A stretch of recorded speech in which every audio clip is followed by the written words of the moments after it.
I will strike him out in 3 pitches, sir. I just need someone to give me a chance. 12-year-old Jamal Carter stood in front of the head coach of the New York Titans Major League Baseball team. The boy was wearing worn jeans, an old hand-me-down white t-shirt, and a baseball glove that was 3 sizes too small for his thin hands. He had walked 21 blocks alone from his small apartment in Queens to the back service entrance of Yankee Stadium. He had snuck in through an unlocked staff door. Coach Tommy Sullivan, a 61-year-old white man with 38 years of professional baseball coaching experience, looked down at the boy in front of him and laughed out loud. The laugh was loud enough that 6 other coaches turned around. Even the Titans' star slugger, a 41-year-old MLB champion named Derek Hayes, looked over from the batting cage. "Son, did you say you were going to strike out Derek Hayes?" "In 3 pitches. Derek Hayes, who has won 3 World Series championships, who has been named MVP of the league 4 times, who has hit 468 home runs in his career." Jamal Carter did not flinch. "Sir, I bet I can, and I have an offer to make you. If I strike him out in 3 pitches, the team has to put $100 million into a youth baseball program for poor children in this city. If I fail, I will leave this stadium right now and I will never come back. I just need 3 pitches against him." The whole field went silent. Coach Sullivan stopped laughing. Derek Hayes walked over from the batting cage with his bat still in his hand. The 41-year-old champion looked at the 12-year-old black boy in front of him. "Tommy, let the kid pitch." Coach Sullivan turned around. "Derek, are you serious?" Derek Hayes looked at Jamal Carter for a long moment. "If the boy walked 20 blocks to get into this stadium and he is willing to put his entire dream on 3 pitches, the least I can do is stand in the box and let him try." Before this story breaks your heart and rebuilds it again, do me one small favor. If you believe a child's gift cannot be measured by the size of his clothes or the size of his glove, hit that like button right now and subscribe to the channel. It costs you nothing. Now let's rewind. Because to understand how a 12-year-old black boy from Queens was about to face down a 4-time MVP champion at Yankee Stadium, you have to go back 6 years. Jamal Carter was born in 2013 in a small apartment in Queens, New York. His mother, Tasha, was a nursing assistant at a local hospital. His father, Anthony Carter, had been a minor league pitcher for the Toledo Mud Hens, a small AAA baseball team in Ohio. Anthony had been one of the most promising young black pitchers in the farm system. He had been on the cusp of being called up to the major leagues when he was 26 years old. Then a drunk driver had hit his car on a rainy night in Ohio. Anthony had survived, but his right shoulder had been completely shattered. His baseball career was over before it had ever really started. Anthony Carter had moved his young family back to Queens. He had taken a job as a maintenance worker at a small public school. But every weekend for the next 6 years, Anthony Carter had taken his son Jamal to a small, empty lot in Queens. He had brought a bucket of old baseballs. He had brought a small piece of plywood with a strike zone painted on it, and he had taught his son everything he had ever learned about pitching. "Son, the world took my arm away from me, but the good Lord gave you the same arm I had, so we are going to teach you everything I know." Jamal had started learning the basics at 6 years old. By the time he was 8, he could throw a fastball at 58 miles per hour. By the time he was 10, he could throw at 67 miles per hour with control. His father had also taught him every single advanced technique that most 12-year-olds in America had never even heard of. The 4-seam fastball, the 2-seam fastball, the curveball, the slider, the changeup, the sinker, the split finger. By the time Jamal was 11, he had every single one of those pitches in his arsenal. His father had also taught him how to read a batter's stance, how to read where the bat was angled, how to read which pitch the batter was looking for, and how to throw exactly the opposite pitch. But 2 months ago, Anthony Carter had passed away. A blood clot from his old shoulder injury had finally reached his lungs. He had died in his sleep at the age of 38. Jamal Carter was now 12 years old. He had no father. His mother, Tasha, was working 2 jobs to pay the rent. There was no money for travel baseball teams. No money for private coaches. The local Little League had told Jamal that the registration fee was $470 per season. His mother could not afford it. 3 days ago, Jamal had read a news article on his mother's old phone. The article said that the New York Titans had signed Derek Hayes to a 4-year contract extension worth $190 million. The article also mentioned that the team's owner, a Wall Street billionaire named Howard Reinhardt, had recently donated only $50,000 to youth baseball programs for low-income families in New York City. $50,000, while paying one player $190 million. Jamal Carter had read that article twice. Then he had pulled his father's old worn baseball glove out of the closet. He had decided right there in his bedroom that he was going to walk into Yankee Stadium himself. Now, on this warm afternoon at Yankee Stadium, Jamal Carter was standing on the warm-up mound with a brand new leather glove on his left hand. The assistant coach had given him a real Major League Baseball. Coach Tommy Sullivan was standing behind home plate with a catcher's mask on. Derek Hayes was standing in the batter's box. The 41-year-old MVP was holding his favorite bat. He was smiling gently at the boy on the mound. Coach Sullivan crouched behind the plate. "All right, son, 3 pitches, the bet is on. If you strike out Derek Hayes, the team will personally fund a $100 million youth baseball program. I will write that into a contract myself this afternoon. If you fail, you walk out of this stadium and you do not come back unless you are invited. Do you understand the terms?" Jamal Carter nodded. "Yes, sir." Jamal Carter did not throw the first pitch immediately. Instead, he stood on the mound for almost a full minute and watched Derek Hayes very carefully. He watched the angle of the bat. He watched where Derek's weight was distributed. He watched Derek's grip on the bat handle. Then Jamal closed his eyes for just 1 second. He thought about his father. He thought about the empty lot in Queens. He thought about the piece of plywood with the strike zone painted on it. And he heard his father's voice in his head. "Son, the first pitch is for the eyes. Throw something they are not expecting. Throw it where they are not looking." Jamal Carter wound up. His thin 12-year-old body coiled like a spring. And then his right arm came over the top of his head with the snap of a man twice his size. The ball flew out of his hand at 68 miles per hour. It was a sharp curveball that broke down and away from Derek Hayes at the last possible second.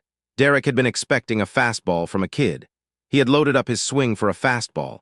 The curveball broke so sharply that Derek's bat swung through completely empty air.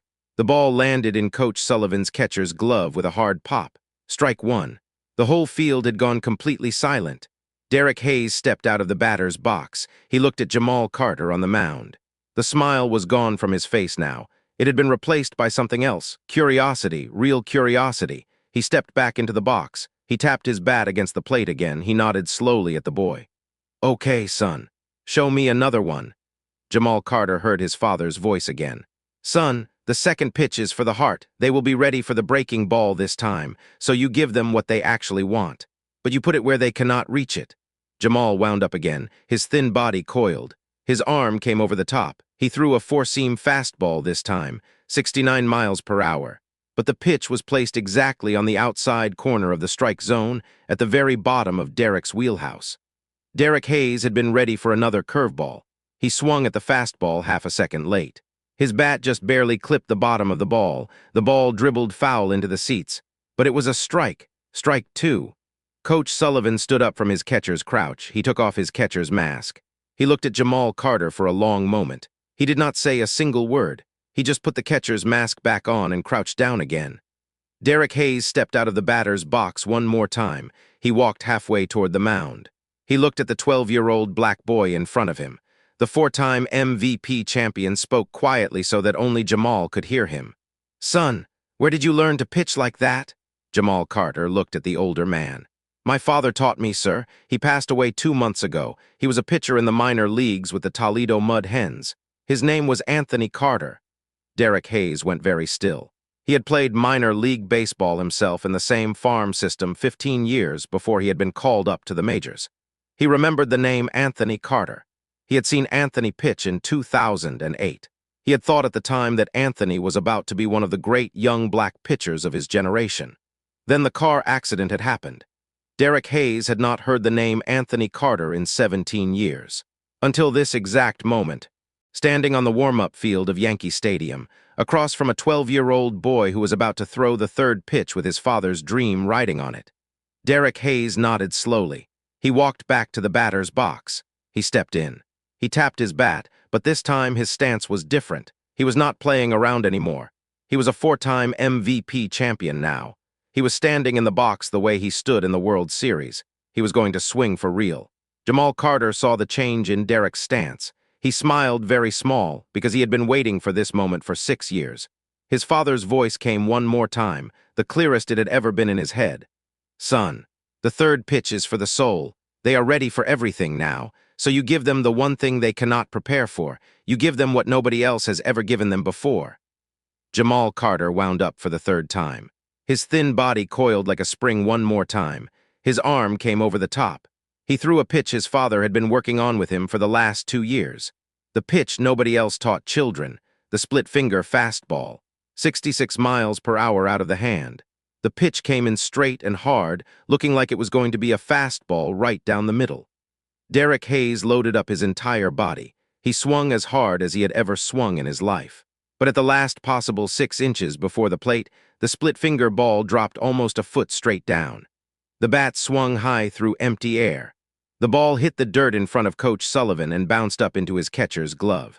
Strike 3, Derek Hayes stood frozen in the batter's box. His bat was still in the high follow-through position from his swing. His mouth was open. He did not move for almost 10 full seconds. Then he slowly turned and looked at the 12-year-old black boy on the mound. Jamal Carter was crying. The tears were running silently down his cheeks. He was not crying because he had won the bet. He was crying because he had heard his father's voice for the first time in 2 months, and his father had been right about every single pitch. Coach Tommy Sullivan slowly stood up from his catcher's crouch. He took off the catcher's mask. He set it down very carefully on the ground next to home plate. Then the 61-year-old coach with 38 years of professional baseball experience walked out to the pitcher's mound. He stopped 3 feet in front of Jamal. He took off his cap. He held it in both hands in front of his chest. "Son, I have been coaching baseball for 38 years. I have coached 3 World Series championship teams.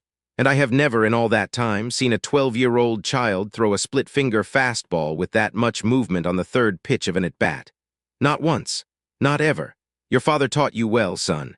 Your father taught you very, very well."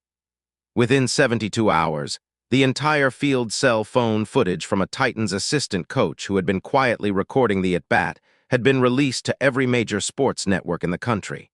The video of a 12-year-old black boy striking out a 4-time MVP champion in 3 pitches on the warm-up field of Yankee Stadium became one of the most-watched baseball videos in history. The Titans owner Howard Reinhardt had no choice. The bet was on camera. The video was everywhere. Within 30 days, Howard Reinhardt had personally announced the launch of the Anthony Carter Youth Baseball Foundation. The foundation was funded with $100 million from Howard Reinhardt's personal fortune, named after Jamal's late father. The foundation provides free baseball equipment, free coaching, free travel team fees, and full college scholarships for low-income children across all 5 boroughs of New York City. Derek Hayes himself personally adopted Jamal Carter as his unofficial mentee. He paid for Jamal's private pitching coach. He paid for Jamal's private school tuition. He brought Jamal to every single home game for the rest of the season as his personal guest. Jamal's mother, Tasha, was hired by the Titans organization as a community outreach coordinator. She quit both of her cleaning jobs the same week. The Anthony Carter Youth Baseball Foundation has now placed over 1,200 underprivileged children in proper youth baseball leagues in its first 18 months. So here is what I want to leave you with tonight. Anthony Carter spent 6 years quietly teaching his young son how to pitch in an empty lot in Queens. The world had decided that Anthony Carter, a black man with a shattered shoulder, did not deserve to make it to the major leagues. The world had decided that his small son did not need to know how to throw a split-finger fastball. The world was wrong about all of it, because gifts do not ask permission to exist. The empty lot where a father teaches his son is a more sacred place than the batting cage of any stadium in this country. Think about the Jamal Carters around you right now, the quiet black boys with hand-me-down gloves 3 sizes too small. The fathers teaching their sons in empty lots because the world has not given them anywhere else to teach. The poor families building skills in silence that the world will eventually have to reckon with. If this story moved you tonight, do me one final favor. Smash that like button. Subscribe to the channel so you never miss the next story. And drop a comment below telling me about a Jamal in your own life. Because the world is full of children whose fathers spent every weekend teaching them something the world refused to teach them. And the only question that matters tonight is whether we are humble enough to let them throw the third pitch when they finally walk onto our field. See you in the next story.